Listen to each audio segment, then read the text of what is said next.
Welcome to Dad's Got Dementia Situation Saturday. So today I will be talking with our caregiver and just letting you hear some of what a caregiver expects and just how our caregiver is so successful with my father and the care that she gives him. So I hope you can take some tips from her. And just as a side note, you can, when you are looking for care for your loved one, even if you're going through an agency, you have the option to screen those people who are coming in to take care of your loved one if you care for them at home.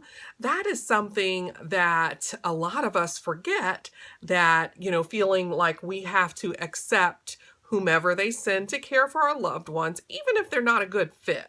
So what I've done is that we've gone through quite a few caregivers because we wanted to have a good match for our father. And so in order to do that, I provided the agency with a list of items that we wanted to make sure a caregiver was able to do. And then once they come to our house, of course, we talk to them a little bit, introduce them to my father, make sure there's a connection, and make sure that it's going to be a good fit long term. So it took a long time for us to find a few that were really the perfect fit for not just my father, but our family. Because we do tend to take over a little bit. So we needed to make sure that they were comfortable, they fit in, they weren't intimidated by everyone coming in and everyone barking orders to each other and to them. And so we settled on Z, who is one of the strongest caregivers that we've had. And she's been with us for, I think, almost 2 years now. And so just want to give you just want you to hear from her and hope that this will help you in your search for a perfect caregiver for yourself and your family. Okay, we are just sitting around. It is my day to work with Dad, and we have our trusted caregiver, Z, who's looking real happy to be on camera. But I wanted to get Z's view as a caregiver, just some of the basics, Z. So what are some of the basic skills a caregiver should have when working with an Alzheimer or dementia patient? Some of the basics, I would say you have to have patience, compassion. You got to know some things about Alzheimer's patients and things like that, Okay. All right. And my dad is over there. So in addition to having that skill set, is there any other type of care that you would recommend? What do you do when you go into someone's house, when you have a new patient and their family members don't really know how to care for their loved one? What do you normally do? Well, if I'm like working on my own and everything, I assess the patient first, because if you have loved ones that don't know much about Alzheimer's and stuff, you could give them some insight on things, and then like I usually tell them to read about it, read up some things or whatnot and everything. So then I assess the client that I'm dealing with and stuff at that time and stuff, and everything, because sometimes loved ones, like, they like to keep them at home, and then some things they think that they're doing like a good job and stuff, and then they might not be, some of it be like kind of hindering the patient or whatever. But that's what I usually do, and then I always keep them informed about what I'm doing, or I write it down and stuff, Okay. just different things. So we, as a family, have cared along with you and caregivers before you. But when you came and worked with us, obviously we didn't know it all. So were you comfortable? Are you comfortable? Because you give us a lot of feedback and kind of chastise us here and there. So what would you how would you recommend a caregiver such as yourself approach a family? And we're a pretty strong family, and very verbal and very in tune with my father and his care. So how would you recommend a caregiver approach a family when they're obviously doing something totally wrong and need to change it? How do you recommend approaching that? There really is no approach like that. One thing I love about this family is that everybody is involved in the care. You know what I'm saying?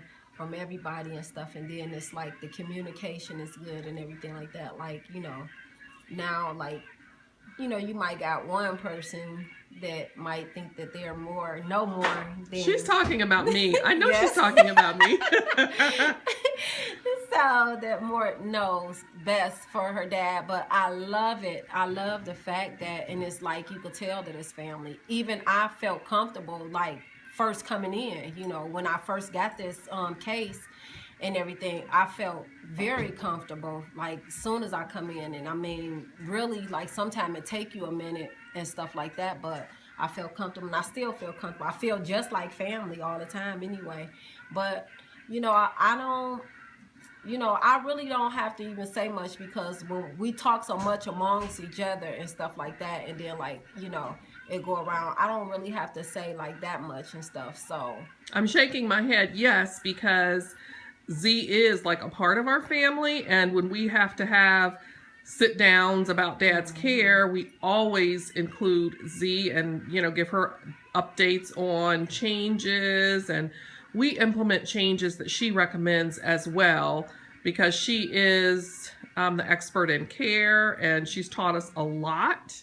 And this so is I'm sorry, I didn't mean to cut you off. Go ahead. This is a strong will family and stuff like that. Usually you'll have maybe one or two people out of a family that's willing to deal with their loved ones and stuff. Other people, they be like, they too busy, their schedule too busy or whatever. But I notice everybody's a part of his care and everything. And it's like the communication is so good. It's like when one can't make their schedule, we offset it, amongst each other and stuff, to see if I could stay longer or somebody else can fill in or come early. It's like, it's not really a problem. So that's what I really, really love about it and stuff. So I don't too much have to say a lot of things, because we can all see stuff at the same, on the same level. And then when I don't see their catch. Yes, one thing that I really like is that Z comes in and kind of examines dad every day. She will notice things that are different with his body, things that we need to address or do differently.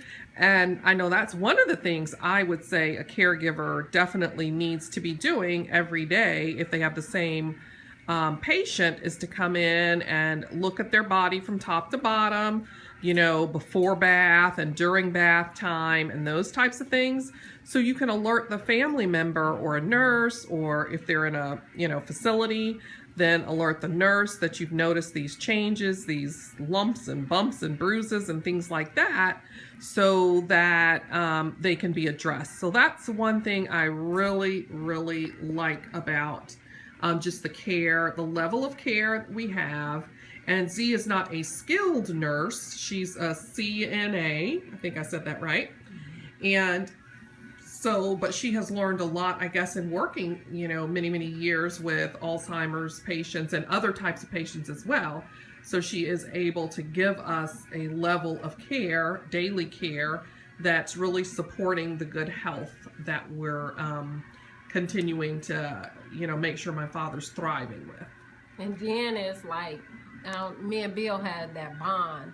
I can tell, like, from him working with someone else when I'm on my off day compared to working with me, we have that, that bond of doing stuff. So, that helps a lot too. And that's a good point. He's comfortable with me, so I could tell. So, that's a good thing too. that is a great point that you bring up, because really you have to be able to bond with that person so that they trust you. And it's really funny, sometimes he'll forget everything else, but he'll ask, where's Z? And we're like, oh, she's not here today. But he notices, and as a family, we can really appreciate the trust that he has with her and the genuine care that she has for him. Any parting words for us, Z? No. Okay. You have any parting words, Bill? No? No. Okay. It's nap time for Dad, so we're interrupting his nap. So, all right.